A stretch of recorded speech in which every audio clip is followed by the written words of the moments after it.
Welcome everyone, and today we're talking about what is relationship-based dog training. Relationship-based dog training uses some key principles that are really valid and effective, and not just if you're a trainer. This is incredibly valuable information for every dog owner because every dog owner can implement these principles when working with their puppy or dog.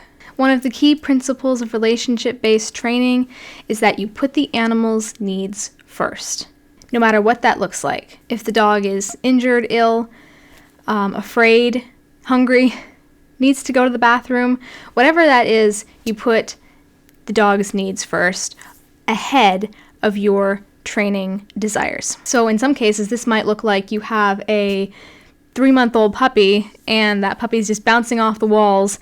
It's not a good time to train. It's best to take the puppy out and play with it or play with it in the house or whatever that looks like for you, but you're putting that puppy's immediate needs before your training desires.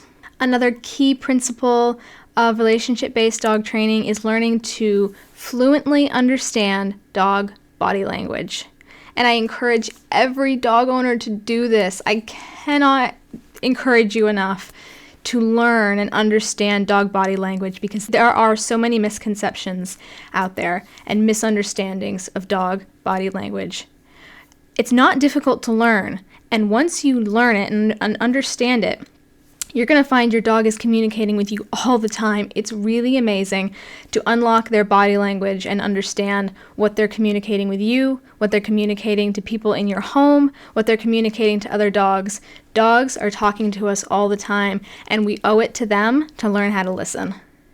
Positive reinforcement is a key principle of relationship-based dog training, but to me, I can see even balanced dog trainers and owners using relationship-based approaches because positive reinforcement, or purely positive, is not central to relationship-based dog training because if you are putting the relationship and your dog first, then you are probably avoiding aversive methods anyway.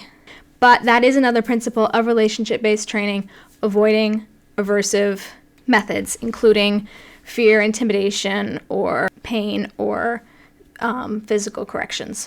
Another key principle is to find out what motivates your dog. All dogs have slightly different motivations when it comes to doing things or learning things.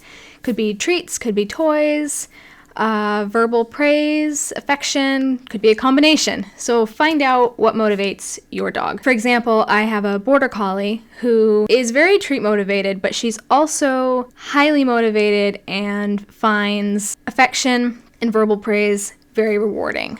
So I use a combination. I have another border collie who is treat motivated, but is also motivated by the work itself. She really enjoys it, and she loves it when there's a frisbee at the end. Another principle of relationship-based training is to set your dog up for success, and I cannot stress the importance of this in any household, in any training situation. Set your dog up for success, not failure. And the reason for this, which lends into another principle, is you want your dog to rehearse the behaviors that you want to see, which means limiting their ability to perform the wrong behavior. Now, in a practical sense, this could look like putting away shoes that you don't want your puppy to chew on, or taking your puppy out to the bathroom frequently so they learn to go outside. In the sense of counter-conditioning with a reactive dog, this could look like keeping your dog at a significant distance from the trigger so they don't rehearse the reactive episode. They don't go over threshold. Because with reactive dogs, this is incredibly important. Every time they have a reactive episode where they go over threshold, that behavior is becoming more and more ingrained. So a very important part of counter-conditioning with reactive dogs is setting them up for success and keeping them below threshold.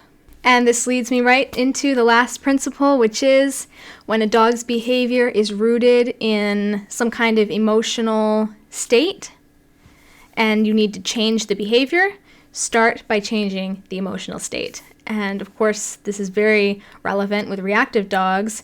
Most reactive dogs react out of fear a smaller percentage react out of excitement. But either way, you want to address the underlying emotion in order to see a behavioral change. Alright guys, to recap in this video, relationship-based dog training is a lifesaver for you and your pet. I cannot encourage you enough to get these principles down packed. Really what it boils down to is this: understanding your dog's needs, putting those needs first, learning their body language, and learning to respect their boundaries as you teach them to respect yours as well. There is so much more we could talk about on this subject, but I'm going to link a PDF in the description that will give you all of these principles that you can print out and study for yourself. So make sure to click on that link in the description. And I'll see you in the next video.